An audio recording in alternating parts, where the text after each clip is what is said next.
afternoon. Can you hear me okay at the back? Okay. So I know we are in between end of the day, post-prandial activities. Let us try to be on the point. What I want to do is, before we invite the panelists, taking cognizance of what topics were discussed since yesterday morning, and I want to set the stage, keep some opening remarks, few minutes, and then invite our esteemed panelists. Can we please play the slides? All right, so I represent Persistent Systems. I come from a domain side. I have a PhD in clinical pharmacology, been in the healthcare space for a while. These are sort of my reflections since yesterday morning. Since this session is dedicated to emerging technology, let's quickly review what technologies we are talking about. We heard about artificial intelligence, both conventional AI and generative AI. We'll touch upon few points. Blockchain, big data, robotics, automation, etc. Virtual reality coming up big time, virtual augmented realities, etc. And then IoMT, Internet of Medical Things, etc. These are some, I would say, big highlights. We heard from Dr. Akhilesh Gupta yesterday about quantum and how India is investing big in quantum.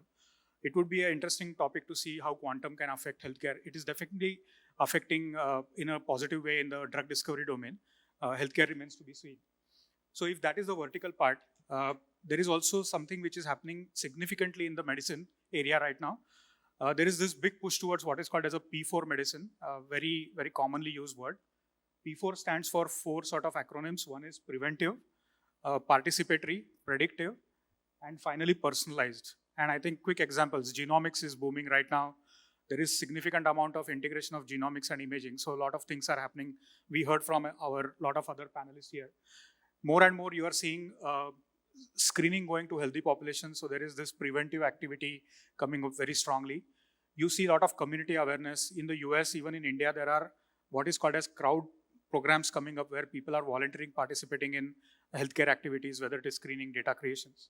And finally, personalized, or what we call as precision oncology. There are some great success stories where you actually can choose a drug based on your genotype, etc. So all these are realities. I wouldn't necessarily call them emerging technology. Purely from a healthcare perspective, I think the palpable trends right now are hospital at home concept. Almost every speaker directly referred to it some way or the other. And the entire ecosystem associated with hospital at home. Provider communities are being created. So there are clusters of, let's say, nursing associations or care providers or maybe some kind of a home-based or hospice-based activities. That's a very, these things are mushrooming right now. There is significant amount of patient awareness, and I consider that as a very good thing because ultimately they are aware of what are their rights and what are their benefits, etc. coming in. And very importantly, medicine is also embracing what is called as quality of life paradigms. It's not as if it was not there, but we see more pronounced dependencies on social determinants of health, quality of life, etc. So all those, I would say, secondary important features that constitute a clinical outcome response. Finally, imagine somebody here is in a leadership position and they want to position digital transformation as part of their mandate. Obviously, you have to look at what is best in the class, what are the industry practices. So that is what I call the third vertical, which is think globally, look at what is the best, and then try to contextualize in the local context here, right? So what are the global trends for sure? Technology adoption, I think it's a blanket statement. I think everywhere in the healthcare industry, you see technology as a big play. There are very interesting, innovative operational models of digital transformation that are coming up. Can you do like a blanket transformation? Can you do phase-by-phase transformation, etc., etc.? A very important data interoperability. So for example, if you want to have connected networks of data sharing ecosystems, then how do you ensure harmonization of data? And a lot of our speakers talked about those things. Very importantly, regulatory frameworks, not only in the global context, but also local context. Every country, whether it is Middle East, Saudi Arabia, or US or Europe, every country has their own rational reasons for regulating healthcare data. And rightly so, it should be regulated because it's very sensitive data. But are we cognizant of what is happening in different parts of the world and can we harmonize that? So that is the framework. And then very importantly, even if we aim to be part of the global sort of citizenry of medicine, there are local realities that one has to really cater to.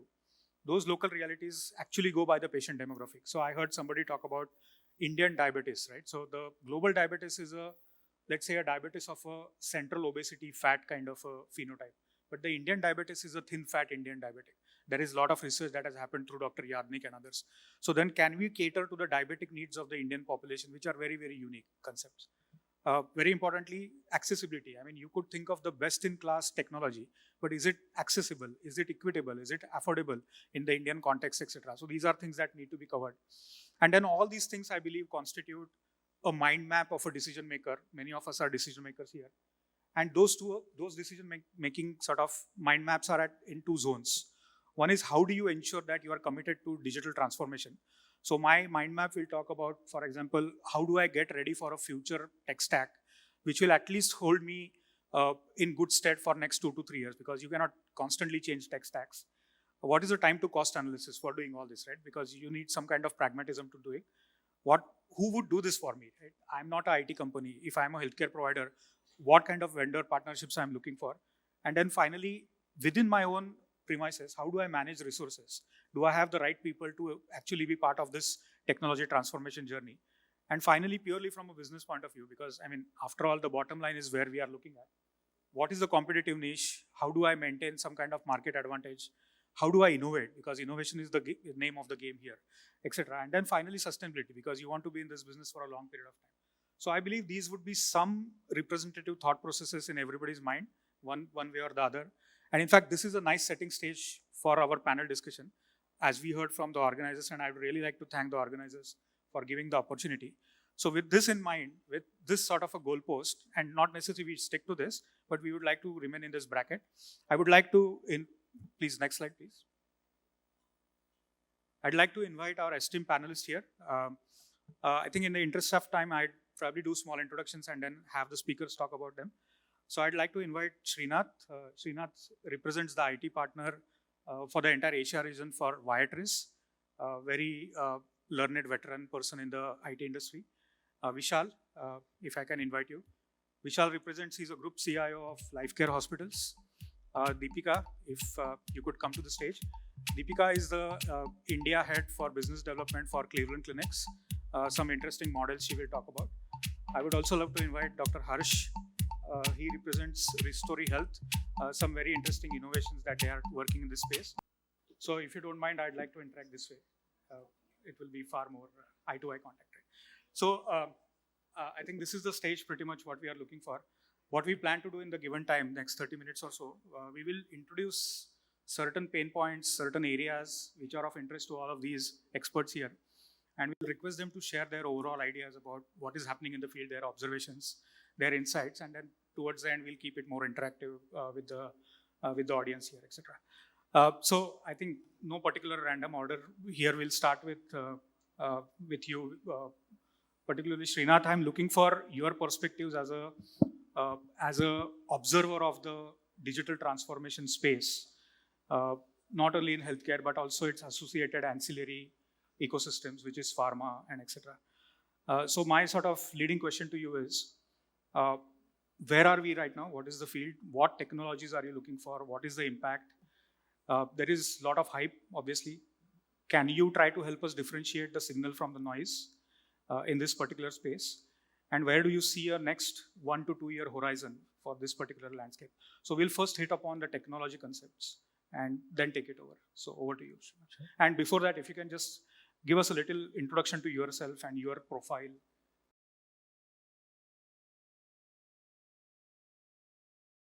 Good afternoon, everyone. I'm glad to be part of this panel. I'm Srinath. I work in Viatris. It's the largest generics company in the world. I'm based in Hyderabad. I'm in IT, so my responsibility in a sentence is to digitally enable the Viatris sales and marketing teams as they reach out to the market with our drugs. So I spend my time trying to find problem statements that the Viatris commercial teams try to solve, of course, with an intent of enabling the healthcare practitioners and patients throughout the patient treatment life cycle. So that's where my role is to keep an eye out for new technologies available in the market, see how we can better enable the HCPs and patients in the treatment of health conditions. That's where I come from. To your question, how do you see the technology space right now? Where is the signal to noise kind of in this space? Sure. I mean, obviously AI, ML, these are all buzzwords. Everyone keeps talking about them. Everyone is curious about them. And from my perspective, being an IT leader who's responsible to separate the signal from the noise and bring the relevant solutions to my organization or to the benefit of the healthcare industry, I try to, for example, use the patient treatment life cycle as a reference point. Obviously, the idea is to keep the patient at the center of anything and everything we do. So the idea is to follow the awareness to consultation to diagnostics to treatment, and then finally the adherence, that life cycle. So one rule of thumb I encourage, my organization and what I typically use as a helpful reference is to see where in this journey we need to focus more on and where do technologies come into play. I'll explain some examples. Sure. If you look at awareness, and it's a big area, an area where there's a lot of gap in that there is a significant proportion of population that go undiagnosed, right? So, and everyone is now focusing on prevention and early detection. So awareness becomes very important.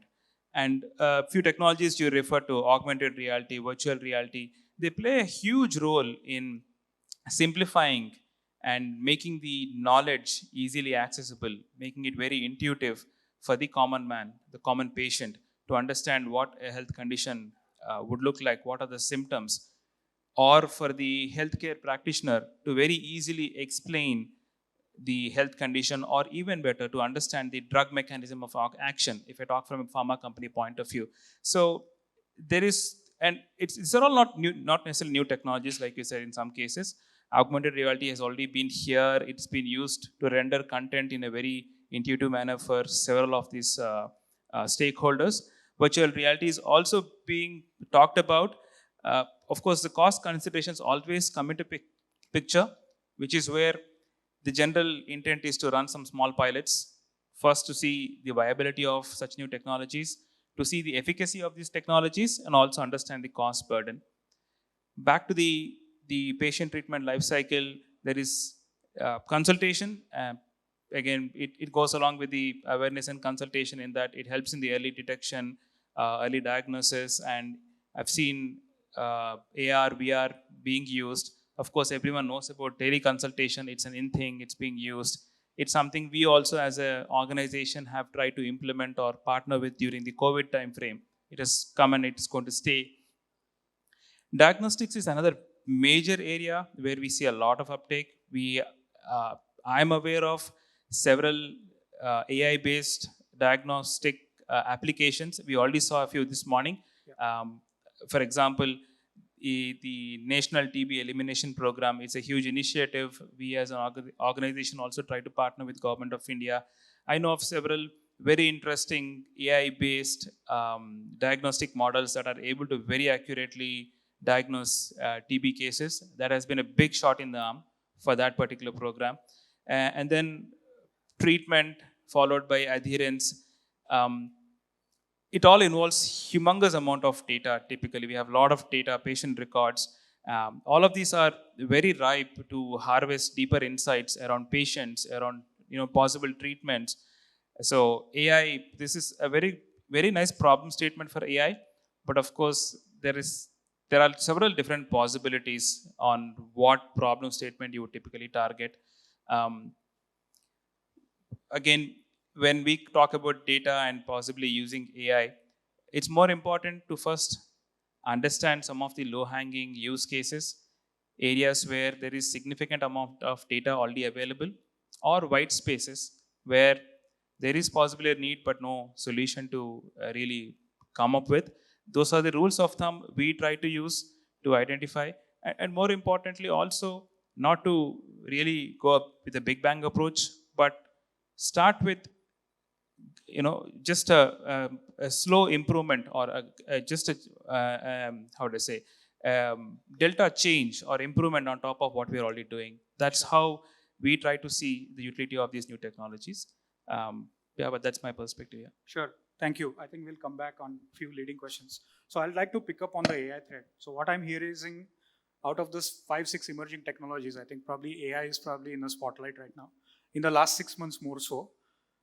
We have a very interesting perspective coming from Deepika. From what I understand, Deepika has seen the global context of healthcare delivery models, and now she's trying to implement a India-centric model, trying to be at par with the global standards, etc. So in this space, Deepika, what are your reflections? How do you see AI coming into this whole activity? Do you see an impact, or is there a hype cycle like almost all technologies?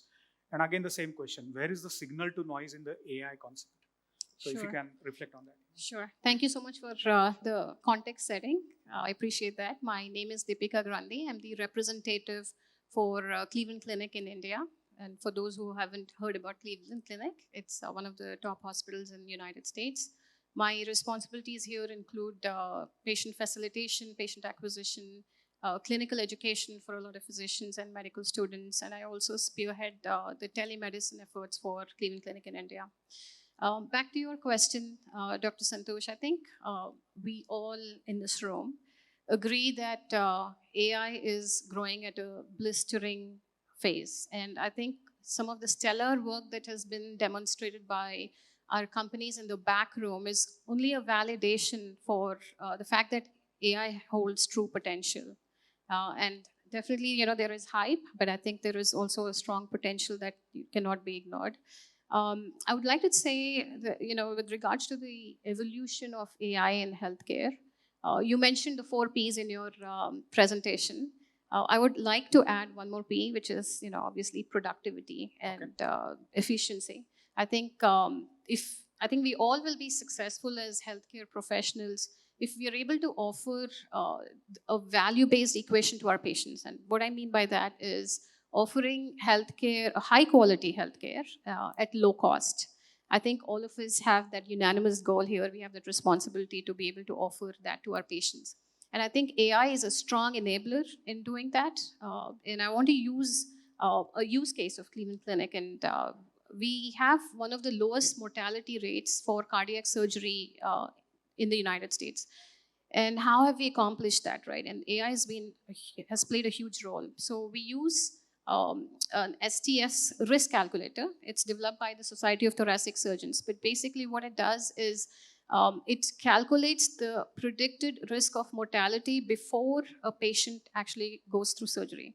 And we've been able to leverage that and integrate that into our workflow. So every patient gets a risk score, and based on the risk score, if it is greater than 5%, greater than 10%, we have a personalized plan for every patient to mitigate the risks that allows us to capture, you know, a lower mortality after surgery. So that's just one example of what we do. We have a lot of use cases, which I'll be happy to share offline.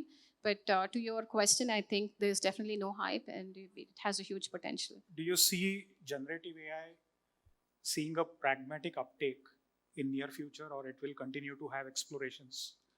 Or how would you like to see generative AI being safeguarded? Let's put it that way. I think as AI professionals in this room, we all have responsibility. And yes. I think that commitment is very important when you're developing algorithmic models. In fact, with ChatGPT, you know, Cleveland Clinic has done some studies where we've compared some of the key questions that we've input into the algorithm, into the training data set, and compared what came out of ChatGPT versus what our cardiologists would have come up with. And we still see a lot of variability, and I think human expertise is still needed. So I think it's still in a preliminary stage, especially when we are talking about models that impact patient outcomes. We'll have to cautiously embrace AI. Okay. Yeah. So would you suggest staying away from hardcore medical diagnosis, but be part of the enabling functions for healthcare delivery? Yeah, I think if we focused on applications that enhance productivity, reduce our administrative burden, and continue to work on applications where, you know, we have better outcomes. I think starting from the left end of the spectrum with the, you know, the administrative side and then getting into the clinical operations, I think is a safe bet. Great. So moving on, I think we'll come back to a few of the questions here. So I'd like to invite Dr. Harsh to reflect upon, again, the local context. In my slide, I mentioned about the think globally, act locally paradigm here. And I think he's a classic example with some very interesting work happening in the area of local context specific demographies. And I'd love to provoke you on what made you think of a local context. And it's a right way of thinking it, but then there are challenges. because you are narrowing yourself into a certain demography where they may not actually render itself to a business model. But in this situation, how do you balance between innovation, healthcare delivery, and a business model? So if you can also tell us about your work and your entry into the old age population innovations for healthcare delivery, etc. Thank you so much for that. One of the things that I am particularly passionate about, I come from a background of radiology, and for the last 8 years of my life, I have been focused more in the space of geriatrics. So started with an interest in home healthcare, and then started realizing that the Indian demography, the way our socioeconomic structure is constructed, unless we start looking at preventive care in a more robust and a low-cost way, our healthcare system will not be able to address the catastrophe of aging that is going to happen. And I don't use this word catastrophe in a casual way, because we have seen this happen in countries like Japan. We are seeing this happen right now in China, where GDP expense to healthcare goes up to close to between 12 and 15% of the GDP. Whereas as a country, the pace at which we are developing, a lot of other challenges, we will not be able to allocate that kind of a budget for hospitalization and addressing care. And the particular niche that we are looking at is, so recently we led this word, which is called the middle. So the middle, we are not talking about people who can afford, really the best of best class in healthcare, for whom availability and accessibility is not an issue. People who can spend, a couple of lakh a year on getting precision genomic testing done, and also not the other part who have access to government facilities and are comfortable using that. So we term this set of people as too rich to go to a government hospital, but too poor to be able to go to good corporate hospitals. And in this segment, the awareness for preventive health is so low, but this segment has the highest burden of emerging non-communicable diseases. This segment has the highest burden of cardiovascular, endocrine conditions. And the other issue which is going to face this particular segment will be the fact that this segment does not have a set retirement date. We are already seeing people who are 65, 70 years old having to continue working. And then we hit an aging waterfall at a particular period where your health starts declining very rapidly. It's very tough to predict whether it is going to happen at the age of 65. It's very tough to predict it if it's going to happen at the age of 72. But we see it in our own families. We see it in our friends, where two people who were, playing together, who grew up together, equally functional together at the age of 50, move them 20 years ahead of the line. One of them is still able to go for a 5-kilometer walk, whereas the other one is bedridden, even with good biochemical health.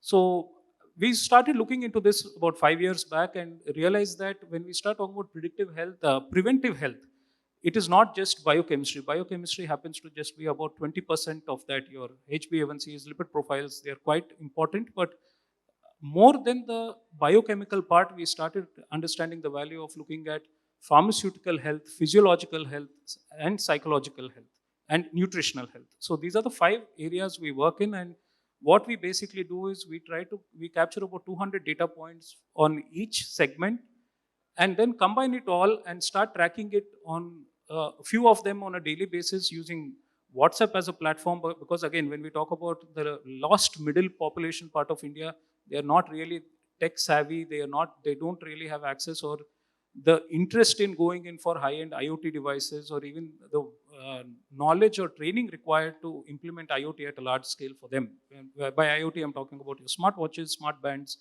etc. And when we started tracking this data, we combined all of it and we started looking at all these 200 parameters. When we put them together, assign them our own proprietary weightage, because nobody has done a study like this before. And we see delta between what is the ideal health that we expect and what is the current status of their health. And then we start addressing that in a sustainable way. Now, this is all very nice to hear, but the bigger challenge is the affordability. When we started taking a lot of research on how much are people willing to invest in their own health, we hit a ceiling at the number of 15 rupees to 17 rupees a day. That is somewhere between 3,800 rupees to 6,000 rupees a year, beyond which it is no longer something people are willing to put money in to take care of themselves, because they say, I will eat healthy, I will go for my walk every day, I will take my medicines. And so at this number, how do you capture the data you need to get on a consistent basis, motivate them with the 5 or 6 things that they need to implement in their day-to-day life, be able to track it, and also include sufficient amount of laboratory tests is a space that we are working on, and we have gotten a fair grip on it. Maybe with scale, we will be able to bring it down to the 10 rupee a day mark. And the other problem which is also happening, and this is a very India-specific context, this issue we don't see it anywhere else in the world, is our prescription practices. Today, anybody with 1 or 2 chronic diseases has access to their nearby physicians. Somebody goes to an orthopedic, then they also have a diabetes problem, so they go to an endocrinologist, or they go to their general physician, and then they have an ortho issue, so they go to an orthopedic. Come with 3 prescriptions. Each doctor may not have the time to evaluate all the prescriptions or understand what medicines the patient is taking. And then we go to the pharmacy, and the pharmacist in India at least has least amount of interest in actually telling you that, oh, both your doctors have given you antacids, you're not supposed to take this. And then we see a lot of drug interactions or over drugging happening with patients, particularly in the space of vitamins and antacids. And what we also do as part of this is to ensure their pharmaceutical health, put all this data into our platform, and then tell them that, okay, these 2 medicines which are coming from 2 different prescriptions should not be taken together, and then ask them to go back to their primary physician. And this way, in the last year and a half that we have run an initial pilot of 50 patients, then we run a larger pilot with 500 patients. Our final metric, what we realized, is the quality of life as a metric. We are able to measure significant improvement. Happiness has improved. Social metrics like being proactively going out and seeking socialization has improved. Thank you. Yeah, so I think I sort of agree with that. The idea that quality of life is a measurable parameter has not been at the center stage of medical thinking as is. That's a big trend that is coming. I possibly assume this will improve in the coming days with more data analytics coming into picture, etc. So again, switching gears, I would like to invite Atul to reflect. Atul brings a very interesting perspective on interfacing the healthcare industry or the interface with its sister partners. So for example, pharma, life sciences, etc. And again, we are part of the ecosystem, right? So you will have to take cognizance of this. So how do you see the digital transformation of a core healthcare enterprise having a ripple effect on its interacting partners, whether it is life sciences, etc.? And how do you see that digital transformation journey from your point of view? Thank you, Santosh. It's a very loaded question. So yes. Well, I can tell you something, Santosh. After the COVID, the transformational aspect, right, using technology, leveraging technology into enhancing patient care or improving healthcare has significantly improved. And we have heard from all our panelists, how companies are leveraging artificial intelligence, machine learning, medical imaging, right? Or let's say, for medical imaging, genomics, and all that kind of stuff, right? Mm-hmm. So in our space, right, we are a knowledge process outsourcing company. We work with our pharmaceutical and life sciences company to help them manage their key regulatory processes, right? We call them as pharmacovigilance, regulatory affairs, medical information services, and so forth, right? Now, there is definitely, increasing pressure on the pharmaceutical companies, right? Given the pressure to create a blockbuster drug, right, and reduce the time to the market, because now it's not viable for the companies to keep on doing the R&D for years and years, right? Yeah.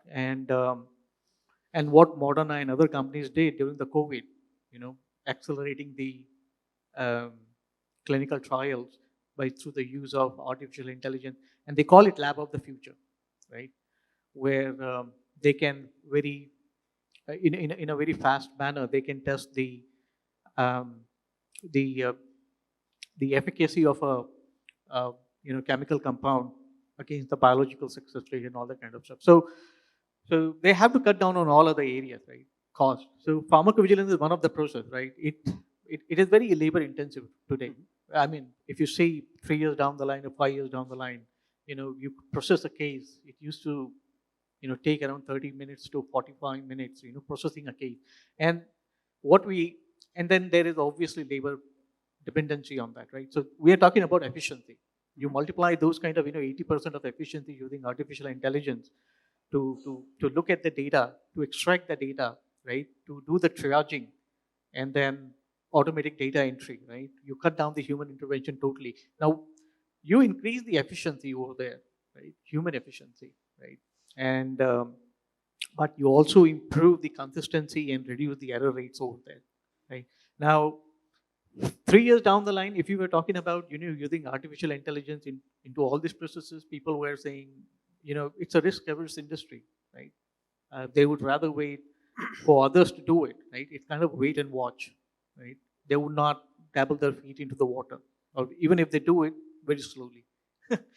So that's one area that is happening. We're seeing, improving the value delivery in the outcome. Okay. It's a value-driven outcome that we are looking at.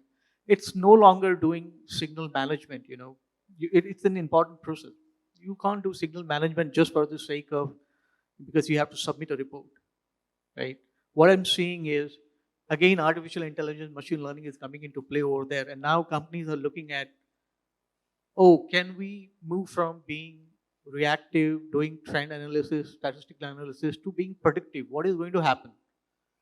And by the way, you can't just look at 10,000 cases and do a predictive. You have to look at lakhs of cases. Now, where are those lakhs of cases? They are there all over the place, right? Human beings can't do it, right? It's not a viable or feasible way, both way. Now we are looking at those things. Now imagine we were talking about improving the drug efficacy, right? Now, that drug is prescribed in the right way to the patient, reducing the adverse event side effects. How does it happen, right? If if you take a drug with certain things or with certain medication, it is going to cause adverse reaction or side effect, right? How does that happen? Only if you study multiple cases, and that's where AI is coming into play. Very effective. I mean, I have a case, where I've seen a particular drug where the side effects, I read this and I saw this as well, where the company updated the label saying that this is the side effect with this medication, you don't have to take it. Okay. Right? Knowing about your area of work, I think you also have a deep view of compliance and regulatory when it comes to adoption of technologies in the workflows. Can you talk about how do you respond to your partners when it comes to regulatory kind of discussions? So it's a set process. See, the beauty over here is, in this area, everything is, most of the processes are standardized, the input and output. And that's where, automation comes into play very easily. I think, the systems that we have today, right, they are AI enabled, right? They have capability of automating the workflows. So you can automate your distributed workflows, which is submitting the cases to your regulatory authorities or to your partners, and you can and you can schedule those. So that's happening. What's the challenge over there is you need to have regulatory intelligence. What is changing around the world, right? And that is more of a you can do as much with that thing, right? I mean, you have to have access to those regulatory intelligence databases, right? But to all our point, right, there are still challenges out over there. Every regulatory agency has their own set of requirements, right? And it becomes challenging because you need to have different sorts of outputs to submit a particular data to them. I think at some point in time, the disruptive thing or the best thing or the revolutionizing thing that can happen to this industry is harmonization. Yeah. Harmonization of inputs. I will tell you, in some countries, they capture inputs of case data in a particular format. I remember a company, they wanted to, you know, what do you call, standardize everything, and they wanted to move on to this artificial intelligence-led case processing platform. A big company, right? Fortune 100 company, but they couldn't do it. After 3 years of hard work, and millions of dollars of investment, they are still struggling. Reason being, because they cannot control the input the way the data is coming, how much they can teach a machine, right? Sure. So harmonization is the need of the hour, and I think my fellow colleague pointed out from the India perspective, affordability, right? India is a very price conscious market. Now, I always say to people, what's your goal? What's your goal? I mean, if your goal is improving the patient healthcare, then everything that you look at or solution will have a profound impact. Your approach will change.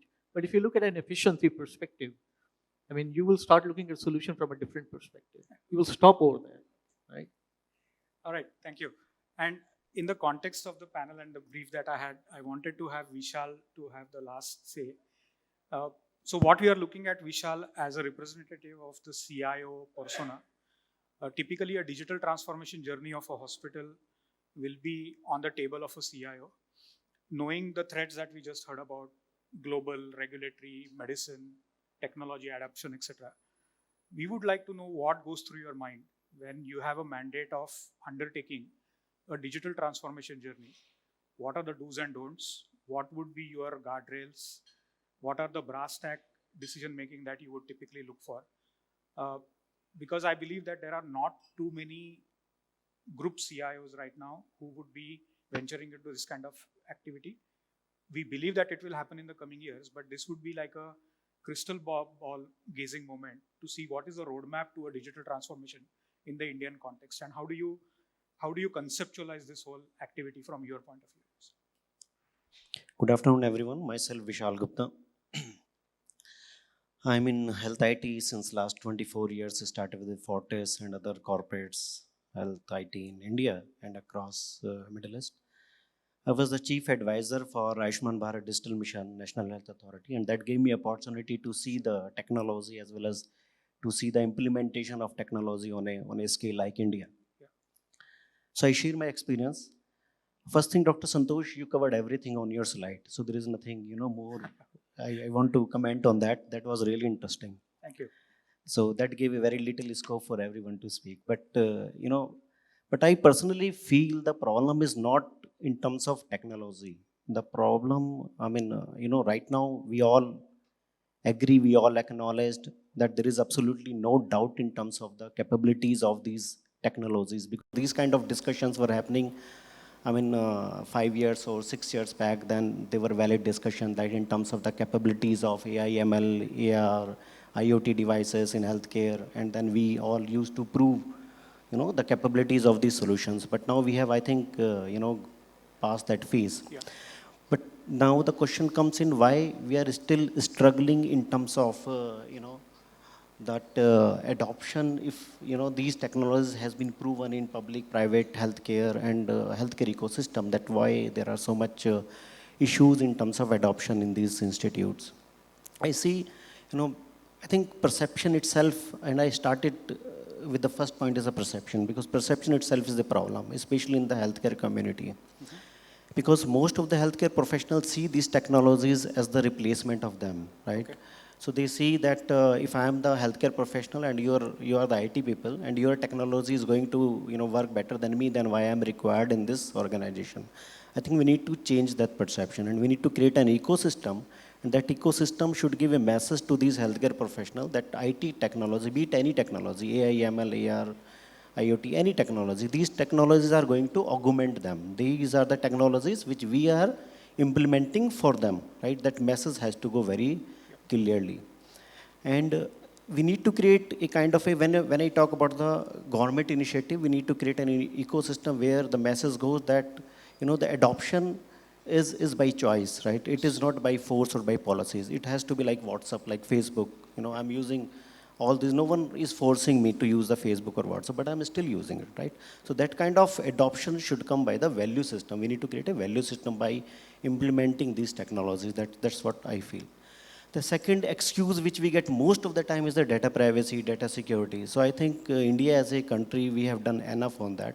And there are so many, digital public goods available in India under the umbrella of MeitY, under the umbrella of NHA, National Health Authority, Ministry of Health, and Aadhaar. We need to use those building blocks effectively, and we need to ensure that whatever system as a health provider or as a tech companies, whatever system we are deploying in the country, they are integrated with the overall ecosystem of the government, like ABDM initiatives.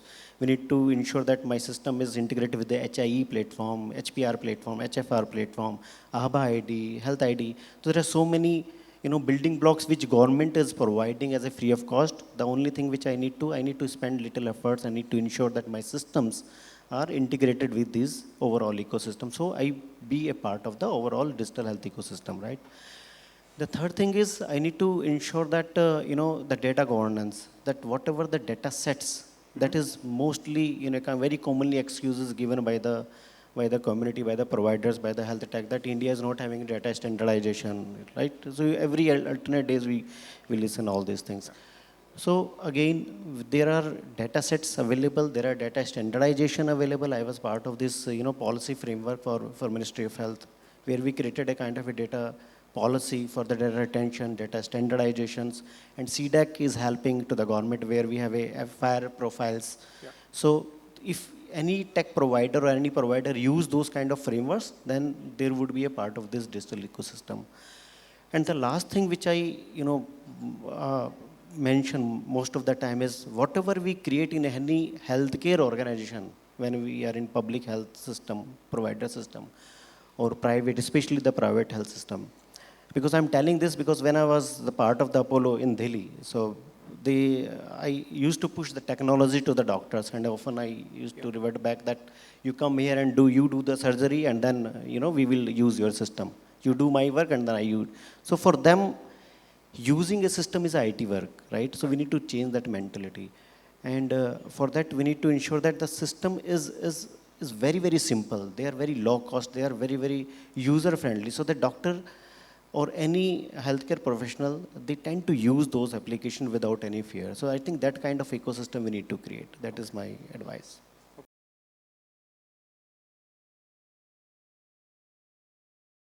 So thank you very much. We'll probably not be able to take audience questions. As you heard, I'll quickly summarize. It's a provocative topic. We haven't heard the last word on this, but this topic is here to stay. Sooner or later, I think we'll have to be part on this side of the table where decisions have to be made. It's not an easy journey. It requires an ecosystem approach. But probably this is the opportunity where not only medical doctors, but scientists, technologists can ultimately hit the bottom line and make an impact, which is improving the patient care. And with that note, I'd like to end. Thank all the panelists. We hope to sort of interact maybe another year or two down the road where we have success stories from all of us and we can talk about more adoptions. Thank you to the organizers. Yes.